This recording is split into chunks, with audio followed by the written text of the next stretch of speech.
구약성경 1303쪽 하박국 2장 3절 말씀 한 절입니다. 같이 함께 봉독하시도록 하겠습니다. 이 묵시는 정한 때가 있나니 그 종말이 속히 이르겠고 결코 거짓되지 아니하리라. 비록 더딜지라도 기다리라. 지체되지 않고 반드시 응하리라. 아멘. 할렐루야. 오늘도 하나님의 은혜와 축복이 함께 하시기를 바랍니다. 오늘 22과 남유다의 멸망, 그렇습니다. 여러분들, 하나님의 역사하심은 반드시 우리에게 좋은 일에만 하나님이 역사하시는 것은 아니라는 사실입니다. 그러면 하나님이 우리에게 심술쟁이가 돼가지고 복을 줄 것을 화를 주고 상을 줄 것을 벌을 주고 그러신 분이냐? 그런 의미가 아니라 우리에게 때로는 더 좋은 길로 우리에게 깨닫게 하시고 더 복된 길로 인도하려고 우리에게 이끄시는 하나님의 이끄심의 방법이다라고 하는 것입니다. 그래서 흔히 이제 옛날 어른들이 기도하실 때 하나님을 가리켜서 우리의 생사화복을 주관하시는 분, 그렇게 기도하기도 하잖아요. 살고 죽고 또 복과 화를 주관하신 하나님, 그렇습니다. 때로는 하나님께서 우리에게 이러한 것으로 우리를 인도하신다는 거예요. 남유다도 마찬가지입니다. 북쪽 이스라엘은 이미 망했어요. 그리고서도 150년이나 하는 세월이 지났습니다. 150년. 북쪽 이스라엘이 멸망한 것을 본 남쪽 유다는 뭔가 보고서 깨달아야 되잖아요. 아, 저렇게 하니까 북쪽 이스라엘이 망했구나. 북쪽 이스라엘은 남유다와 다른 사람들이 아닙니다. 같은 동족이에요. 동족이 원래 12지파인데 10지파가 북쪽 이스라엘에 속했어요. 10지파가 망했다는 거예요. 그럼 나머지 2지파인 남조 유다가, 야, 우리도 저렇게 살면 안 되겠다. 저렇게 살면 우리도 망하겠구나. 이게 뭔가 깨달음이 있어야 될 거 아니겠어요? 그런데 남조 유다는 북쪽 이스라엘이 망하고 150년이라고 하는 세월이 지났음에도 불구하고 그들은 깨닫지를 못합니다. 깨닫지를 못하고 그들이 계속해서 방황하고 있어요. 일시적으로 좀 깨달은 왕이 나타나서 나라를 다시 세우고 하나님 앞에 올바로 서려고 노력하고 애를 쓰지만 잠깐 동안이지 얼마 있다가는 또 계속해서 그 길로 가는 겁니다. 자, 오늘 이와 같은 이제 이를 통해서 북쪽 이스라엘과 같이 남조 유다도 그 길을 걸어간다라고 하는 것입니다. 그렇습니다. 자, 남조 유다의 길을 같이 보시겠습니다. 오늘 이 남유다의 멸망이라고 하는 이 과를 공부할 때 23과는 이제 22과가 남유다의 멸망, 23과가 70년의 징계.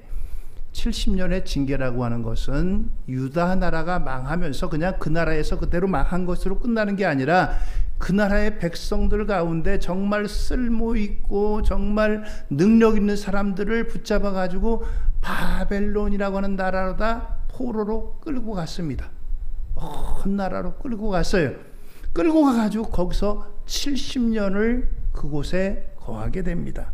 그래서 70년의 징계, 70년의 징계가 끝나고 다시 그 후손들이 다시 유대 땅으로 돌아옵니다. 그래서 그것을 재건세대, 24과는 재건세대 이렇게 구성되어져 있습니다.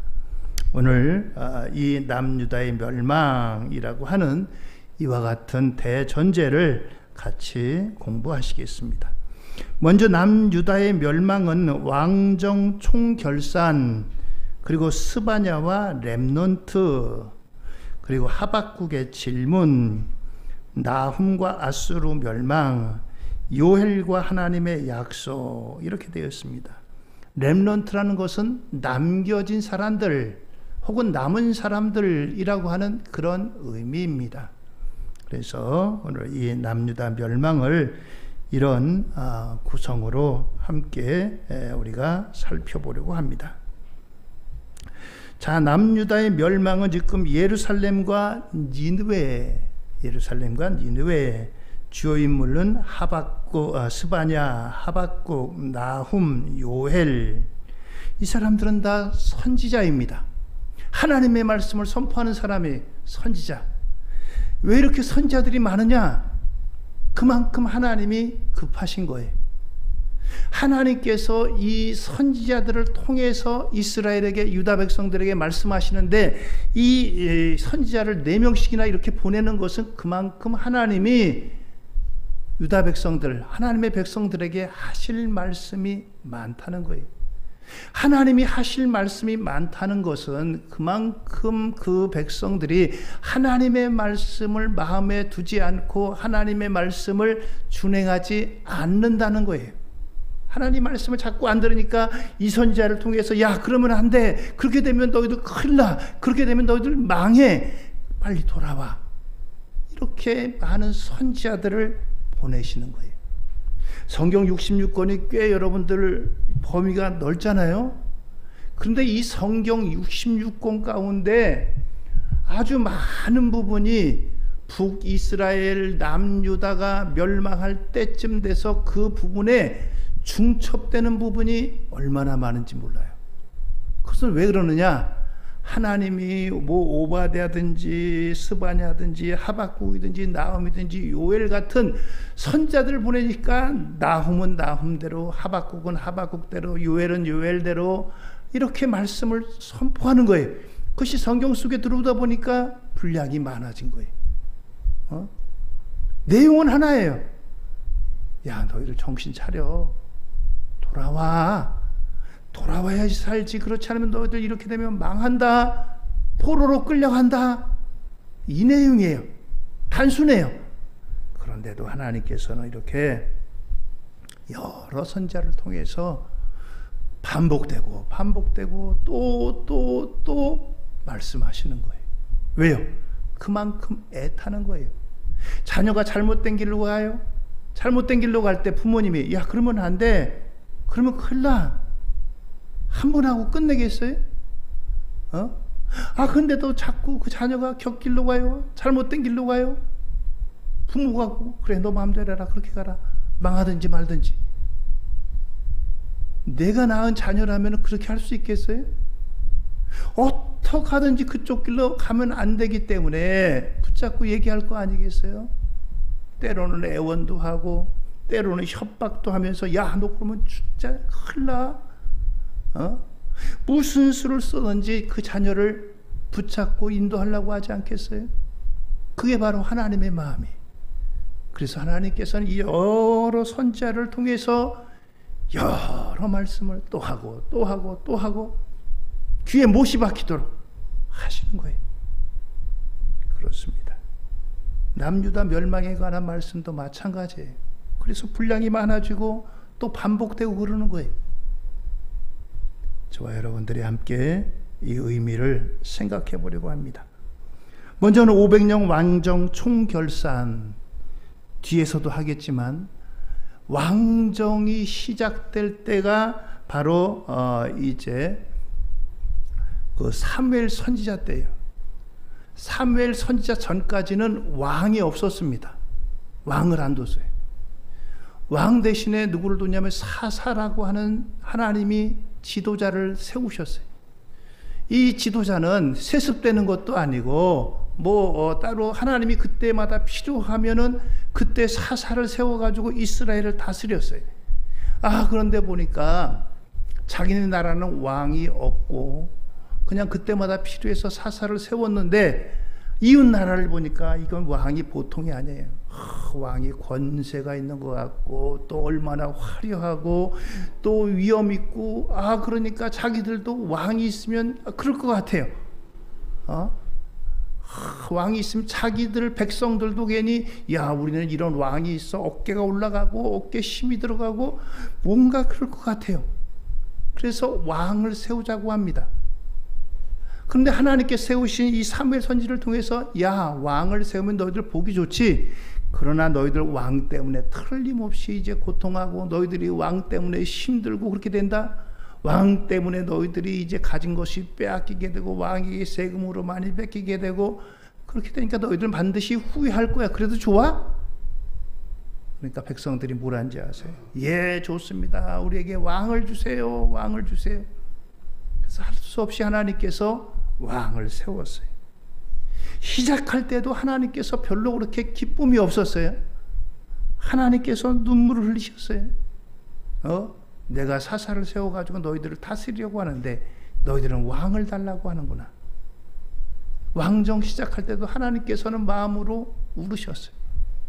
마지막 북쪽 이스라엘이 망하고 남쪽 유다도 마지막 이제 시드기야 왕까지 향해 가는데 남쪽 유다도 망할 때 백성들이 울고 백성들이 통곡하고 그뿐만 아니라 하나님도 통곡을 하시고 슬퍼하셨어요. 왜요? 그 세운 왕들이, 왕은 모든 백성을 다스리는 지도자이고 대표인데 그 왕들이 잘못된 길로 가고 어긋난 길로 가고 멸망의 길로 가서 결국은 나라가 망했지 않았겠어요? 그때도 하나님께서 눈물을 흘리셨어요. 이것이 바로 왕정 500년입니다. 왕정 500년이에요. 사무엘의 눈물은 시작할 때 선지자 사무엘의 눈물, 예레미야의 눈물, 예레미야가 바로 유다의 마지막 유다가 완전히 망해가지고 바벨론에 끌려가고 예루살렘 성이 무너지고 하나님의 성전이 불타고 이런 때에 선지자가 예레미야예요. 사무엘과 예레미야가 눈물을 흘렸다. 시작할 때도 끝날 때도 역시 눈물을 흘렸다라고 하는 겁니다. 자, 그래서 하나님께서 이 왕정을 심판하십니다. 왕정을 심판한 결과가 뭐예요? 나라가 무너지는 거예요. 나라의 주권을 뺏기는 거예요. 백성들이 포로로 끌려가는 거예요. 그때 포로 끌려갈 때 이제 기록해 보면은 코에다가 바늘 같은 걸 껴가지고 끌고 갔대요. 여러분들 시장에서 생선 살 때 생선들을 이렇게 서로 꿰미 껴가지고 이래 갖고 오잖아요. 그것처럼 사람들을 코를 껴가지고 끌고 갔대요. 얼마나 비극이에요. 그렇게 바벨론의 70년을 이제 하나님께서 그곳에서 이제 있으면서 하나님 앞에 자기를 돌보는 겁니다. 우리가 왜 망했는가? 우리가 그것 때문에 망했구나.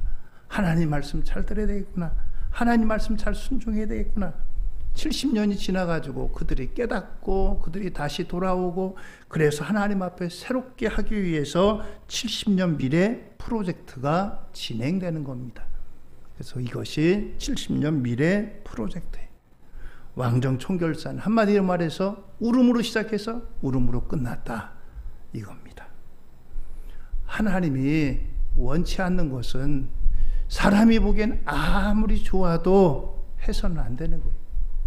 왕정을 세워가지고 결론적으로는 이와 같이 이제 눈물로 끝났다라고 하는 것입니다.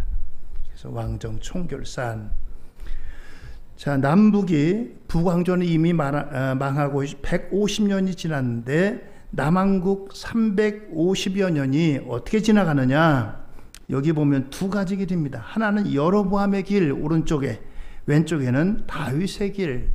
다윗의 길은 뭐냐? 하나님 나라, 제사장 나라의 길을 걸어간 왕을 이제 표시하고, 여로보암의 길은 제사장 나라가 아니고 이제 하나님을 등지고 하나님을 배신하고 하나님을 등질 뿐만 아니라 우상을 섬긴 그와 같은 왕이 걸어간 길이에요.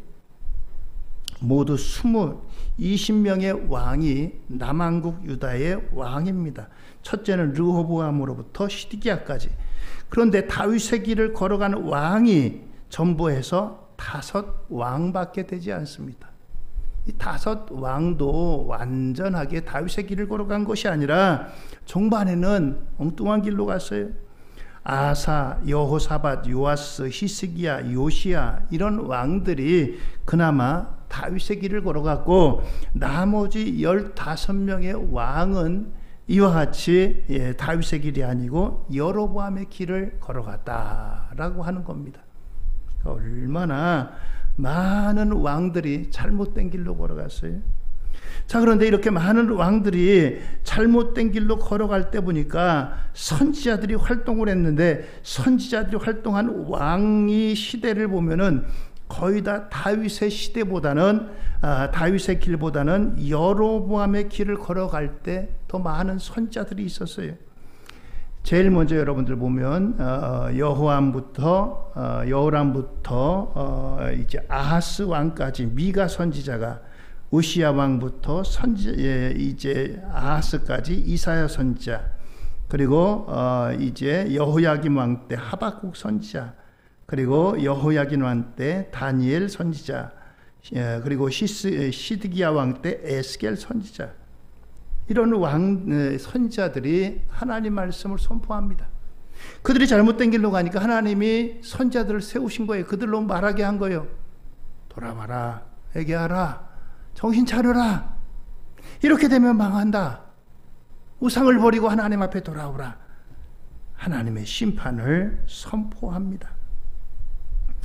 그래서 이와 같이 이러한 왕들이 주로 하나님을 등지고 이제 여로보암의 길을 갈 때 이와 같은 선지자들이 많이 나와 있다라고 하는 것을 우리에게 알려줍니다. 자, 다윗의 길과 여로보암의 길. 다윗의 길은 제사장나라 충성도, 제사장나라에 충성하는 거죠. 하나님의 용서가 있습니다. 이웃 사이에 나눔이 있습니다. 민족 사이에 평화가 있어요. 여로보암의 길은 제사장 나라를 도구하고 레위 자손 아닌 사람으로 제사장을 삼습니다. 예배 장소를 변경하고 우상을 숭배합니다. 단과 베델에 금송아지를 세우고요. 절기를 자기 마음대로 변경합니다. 이게 여로보암의 길이에요. 여로보암의 길은 한마디로 말해서 하나님 말씀에 순종하지 않는 그런 이제 길을 말합니다. 자, 이와 같이 다윗의 길과 여로보암의 길, 이러한 길을 우리가 보게 됩니다.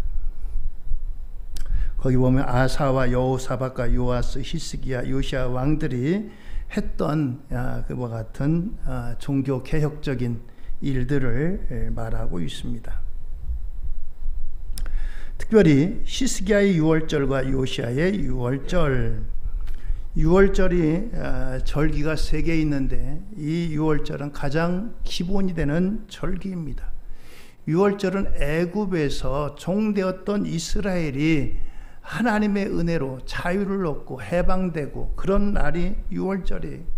그런데 이 유월절을 이제 왕정 350년 동안 히스기야와 요시야 시대에만 지켰다는 거예요. 다른 왕들은 지키지 않았다는 거예요.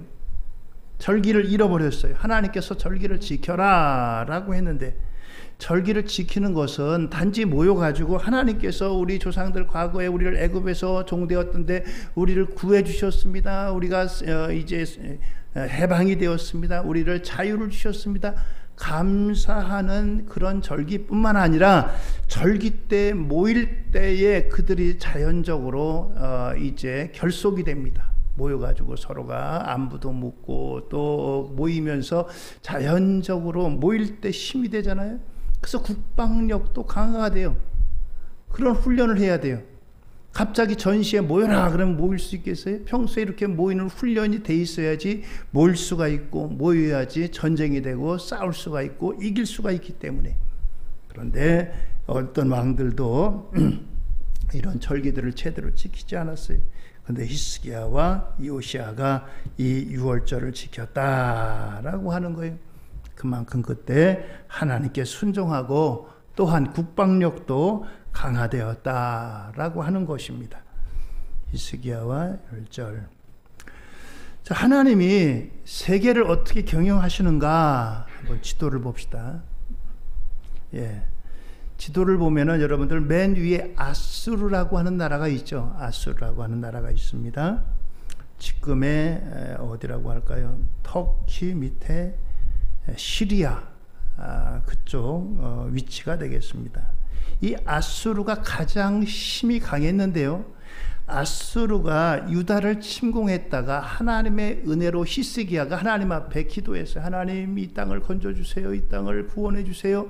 하나님께서 하루아침에 18만 5천 명의 아수르 군대가 전멸을 합니다. 그 전멸을 하는데 이 전멸을 통해서 아수르 군대가 퇴각을 해요. 퇴각을 하고 가는데 그 왕이 자기 아들에게 죽임을 당합니다. 그러면서 그때부터 나라가 국력이 약해졌어요. 약해지니까 이때 바벨론이라고 하는 신흥 세력이 일어나서 메대라고 하는 나라와 같이 힘을 합해가지고 아수르를 공격합니다. 아수르를 공격하니까 저 밑에 있던 애굽이라고 하는 나라가 야, 안 되겠다. 저 아수르 무너지면 바벨론이 힘이 더 세져가지고 우리나라도 쳐들어올 텐데 저 아수르가 망하는 것을 붙잡아야 되겠다. 아수르 남은 잔당들을 내가 내 편 만들어가지고 저 아수르의 남은 잔당하고 애굽하고 합해가지고 저 바벨론을 깨부셔야 되겠다 해가지고 애굽의 왕이 출전을 합니다. 출전을 하는데 그런데 남유다가 중간에 있는 나라거든요. 남유다는 사실 이 전쟁하고는 상관이 없어요.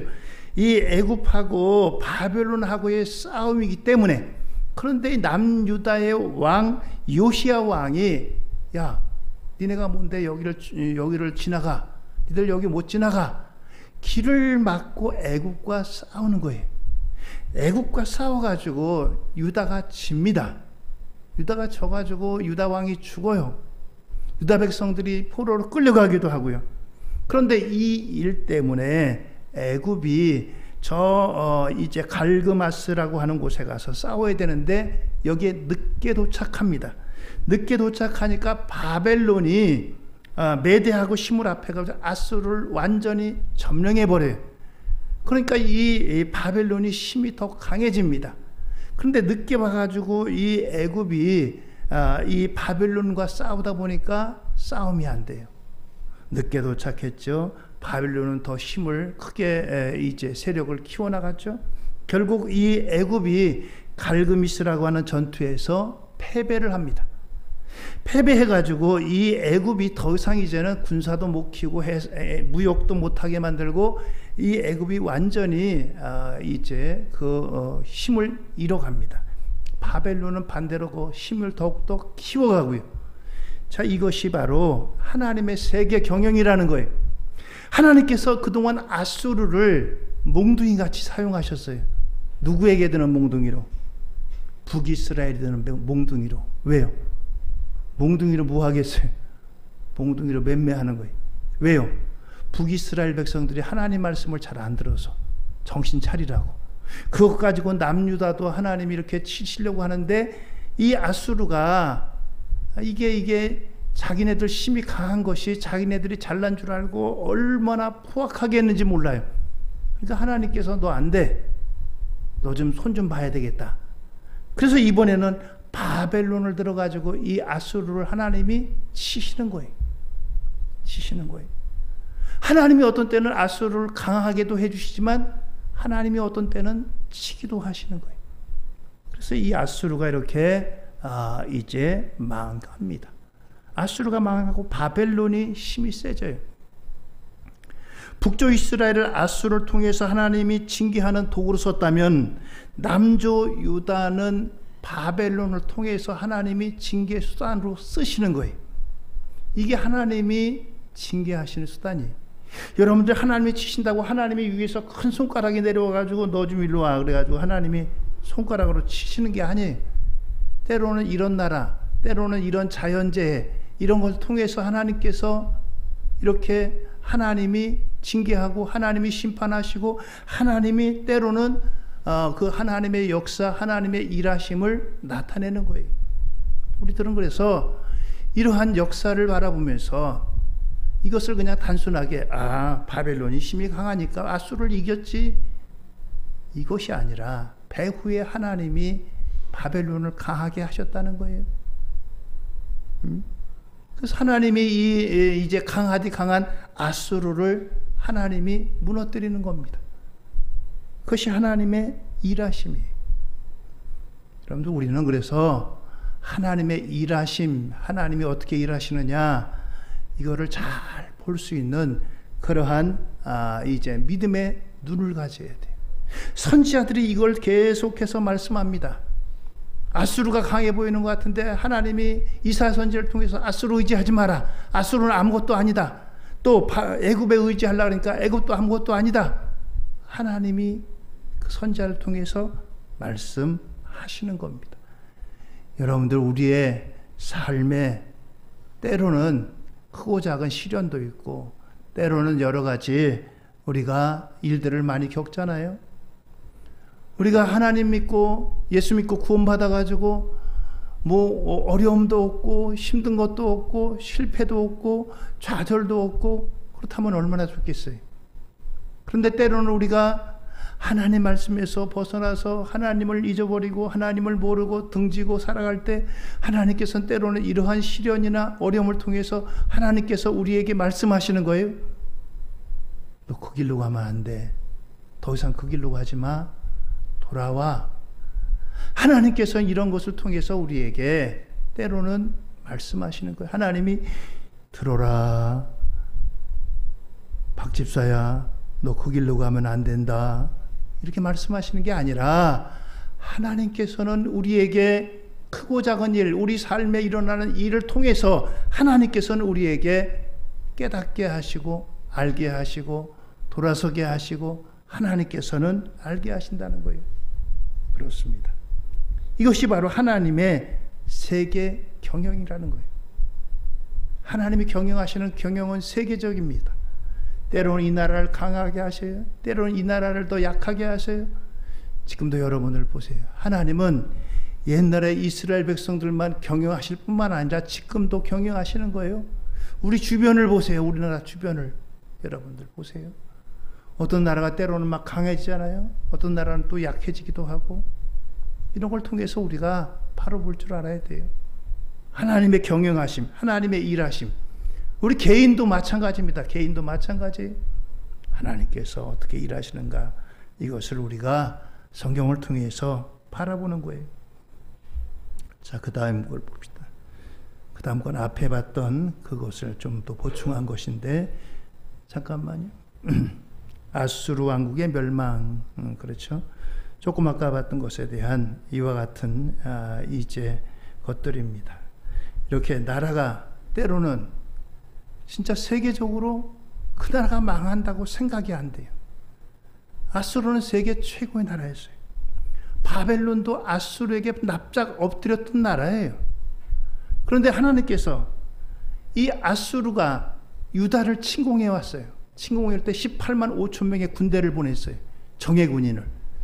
그런데 18만 5천 명의 군대가, 히스기야가 18만 5천 명의 군대가 예루살렘을 둘러싸고 있으니까 그동안 기도 안 하다가 하나님 앞에 이사야 선지자가 하나님 앞에 기도하시오, 그렇게 하나님 앞에 선포하니까 성전에 들어가서 기도했어요. 하나님, 이 백성들을 긍휼히 여겨주세요. 이 백성들을 살려주세요. 하나님 앞에 기도했더니 하나님께서 하룻밤 사이에 18만 5천 명이 다 죽었어요.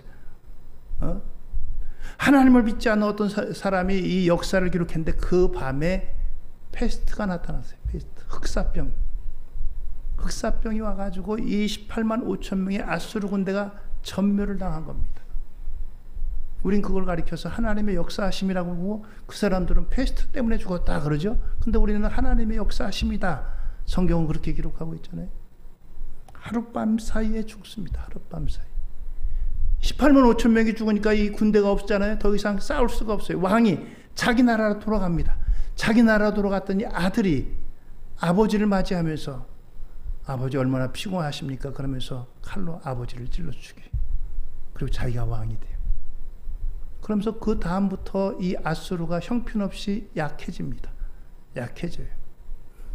이 바벨론도 아수르에게 조공을 바치고 약하던 나라인데 그 뒤로 이제 기회를 봐가지고 야, 더 이상 이제 아수르 아무것도 아니구나. 아수르를 침공하는 거예요. 메대하고 합해가지고. 근데 이 메대는 나중에 또 페르시아하고 합해가지고 바벨론을 무너뜨리. 이 메대라고 하는 나라가 참 제3의 변수입니다. 이런 변수를 갖고 있어요. 하나님께서 이렇게 그 어떤 나라를 때로는 강하게도 하시고 때로는 약하게도 하시고 때로는 세우기도 하시고 때로는 멸망시키기도 하시고 이것이 하나님의 경영이다라고 하는 것입니다. 자, 이럴 때 선지자들이 사역을 펼치는데 스바냐의 사역, 스바냐는 여호와의 날을 선포한다라고 하는 것입니다. 스바냐가 여호와의 큰 날이 가까웠다. 하나님의 심판의 날이 가까웠다는 거예요. 그러면서 그들에게 너희들이 돌아오면 하나님께서는 기쁨을 이기지 못한다. 너희들이 돌아온 것 때문에 기뻐하실 것이다. 돌아와라. 스바냐의 사역이. 하나님의 심판이 가까웠음에도 불구하고 돌아오는 자, 회개하는 자에게는 하나님께서 기뻐하신다. 하나님께서 그는 구원하신다는 거예요. 심판 중에도 하나님의 구원의 역사가 있습니다. 노아의 홍수 때 이 지구상에 있는 모든 살아있는 것들이 다 이제 하나님이 심판하시잖아요. 물론 그 가운데 노아와 노아의 가족들, 노아와 노아의 처, 그리고 세 아들 셈, 함, 야벳, 그리고 그 부인들 해서 8명, 그리고 하나님께서 허락하신 그 짐승들 암수 한 쌍씩 해가지고 노아의 방주 안에 들어온 생물들은 다 살아요.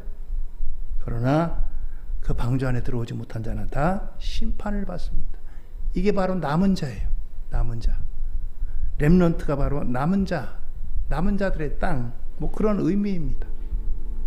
하나님께서 이렇게 심판하시는 가운데도 회개하고 돌아오는 자에게는 하나님께서 기뻐하시고 그들은 남은 자로 구원하신다라고 하는 겁니다.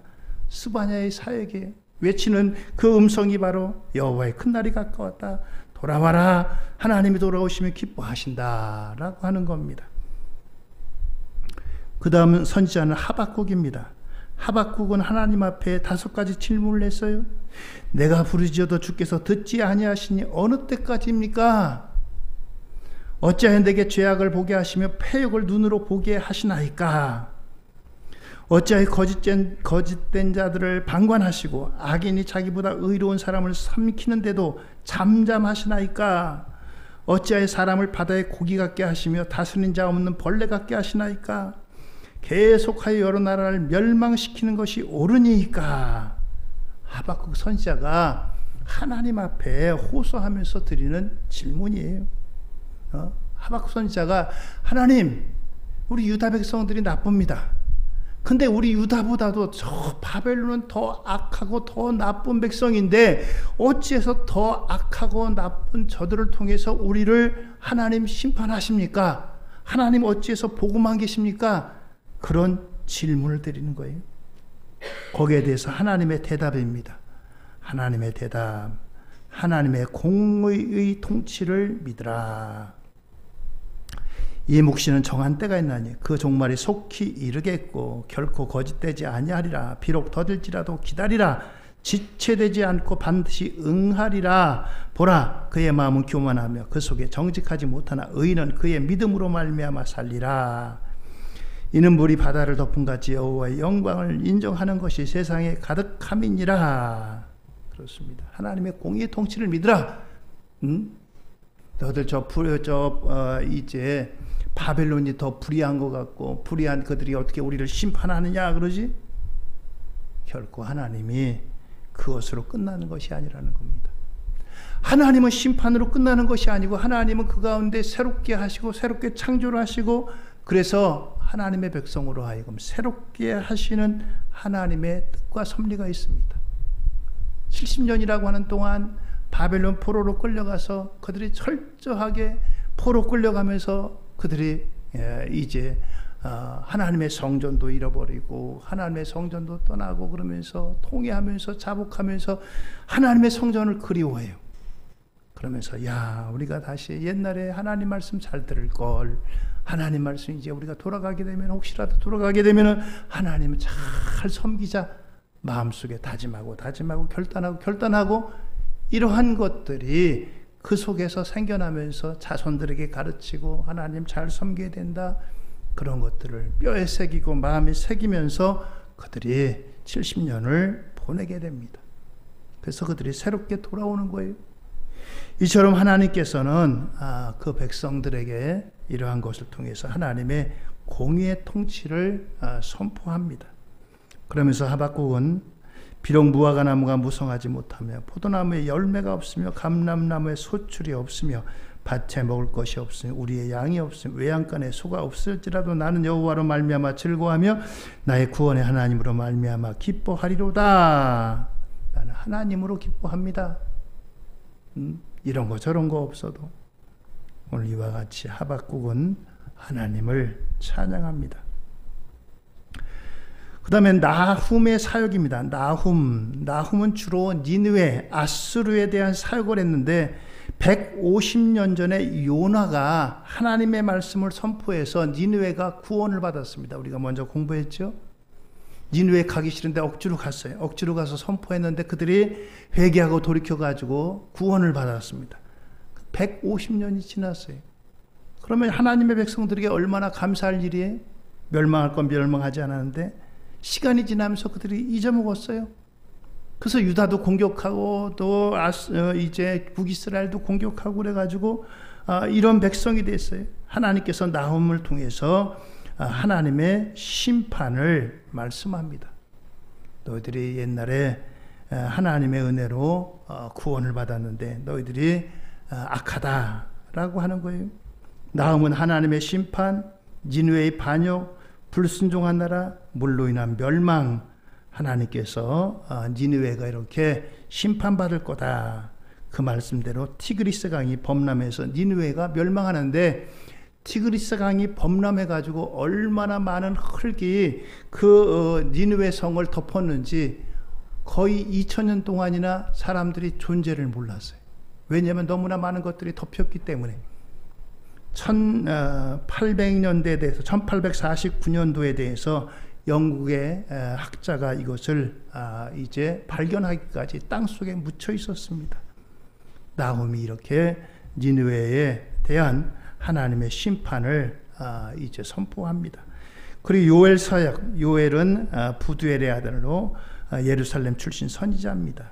남왕국 요아스 때 그런 선지자인데 이 요엘이 누구든지 여호와의 이름을 부른 자는 구원을 얻으리니 이는 나 여호와의 말대로 시온산과 예루살렘에 피할 자가 있을 것이며 남은 자 중에 나 여호와의 부름을 받을 자가 있을 것임이라. 여호와의 이름을 부르는 자가 구원받는다라고 하는 거예요. 이처럼 하나님께서 여러 선지자를 통해서 여러 방면으로 말씀하십니다. 이것이 하나님께서 남유다의 멸망을 앞두고 하나님이 선지자를 통해서 하나님의 음성을 대신 선포합니다. 그러면서 요엘 선지자를 통해서 옷을 찢지 말고 마음을 찢으라. 옷을 찢는다는 것은 회개한다는 걸 말해요. 회개할 때 그냥 하는 것이 아니라 옷을 찢으면서 했어요. 그런데 하나님께서 요엘 선지자에게 옷을 찢지 말고 마음을 찢으라. 마음을 찢으라. 왜요? 그들의 마음이 잘못됐기 때문에. 그들의 마음이 한쪽으로는 하나님도 섬기고 우상도 섬기고 적당히 왔다 갔다 하는 거예요. 하나님 백성도 아니고 아닌 것도 아니고. 그래서 마음을 찢으라 라고 하는 거예요. 오늘 이와 같이 그들이 마음을 찢고 회개하면 하나님께서 뜻을 돌이켜서 재앙 대신에 복을 주실 것이다. 이것이 요엘 선지자를 통한 하나님의 메시지입니다. 오늘 이렇게 유다 이제의 그 마지막을 앞에 두고 많은 선지자를 보내십니다. 많은 선지자를 통해서 하나님께서 이스라엘에게 정신 차리라고 말씀하십니다. 하나님은 오늘도 우리들에게도 하나님께서는 크고 작은 우리의 일을 통해서 하나님께서 말씀하셔요. 오늘도 저와 여러분도 우리가 하나님의 세계 경영, 하나님은 넓게 세계만 경영하실 것이 아니라 오늘도 택한 하나님의 백성을 향해서 그 백성들을 경영하시고 우리에게 인도하시고 여러 모양으로 하나님께서는 말씀하신다는 겁니다. 이러한 하나님을 바라보고 하나님의 뜻을 헤아리는 저와 여러분들 되시고, 특별히 우리나라를 둘러싸고 있는 여러 가지 안보 환경이 있습니다. 이것을 위해서 기도하시는 저와 여러분들 우리 모두가 되기를 예수님 이름으로 축원드립니다. 할렐루야. 기도하시겠습니다.